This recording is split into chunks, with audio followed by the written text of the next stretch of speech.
Уже в который раз в Курске происходят истории, которые заставляют поразиться человеческой жестокости в отношении животных. Жила тут одна старушка. Она была очень доброй и содержала милую кошечку. У той кошки даже родились котята. Но не так давно старушка скончалась. Наследники не заставили себя долго ждать. Но они решили не брать на себя заботу о любимице бабушки. Вместо этого кошка и ее дети оказались на улице. Все подстилки же были выкинуты на помойку. Соседка, наблюдающая за всем происходящим, очень переживала за котят и кошку. Она умоляла тех людей, чтобы они не обходились с животными так жестоко. Ведь можно было бы оставить им хотя бы подстилки или не заколачивать лаз, через который звери могли попасть в сарай. Но наследники не оставили котам и шанса. Они просто сказали, что животные тут не нужны. Котята были совершенно не приспособлены к жизни на улице. Они надеялись только на свою мать. Кошка всеми силами старалась попасть в заколоченный сарай. Она чуть не содрала себе когти, царапая двери. В конечном итоге, ей удалось отыскать лаз. Но когда стало холодно, котята начали болеть. Помочь им было некому. Один из котят погиб на улице, попав под машину. Остальные смогли дожить до более взрослого возраста. Две соседки бывшей хозяйки подкармливали кошку и котят.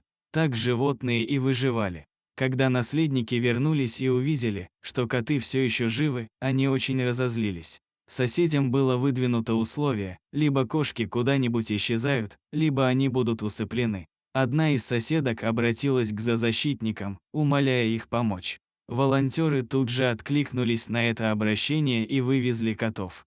Котики были очень худыми и грустными. Но, несмотря на это, они оставались очень милыми. Их тут же осмотрел ветеринар. Оказалось, что коты очень больны из-за долгого пребывания на холоде. Многие из них были на грани смерти.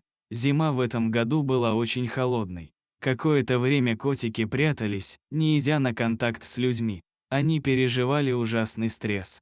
Но постепенно животные прониклись доверием к своим спасителям. Коты полюбили лежать около теплых батарей, ведь тепло – это как раз то, чего им не хватало во время жизни в подвале. Казалось бы, сейчас им стало лучше. К сожалению, это не совсем так. В квартире, в которой оказались котики, живут и другие животные. Это лишь добавляет им стресса, причиняя немало дискомфорта. Коты до сих пор живут в том месте для передержки, в которое они попали в самом начале. Они не очень комфортно себя чувствуют из-за этого.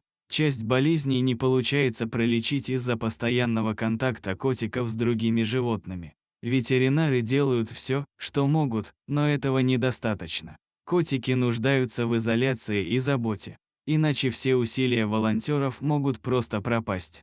Котикам нужен настоящий дом и любящие хозяева. Волонтеры активно занимаются поисками, не оставляя надежды на то, что все получится.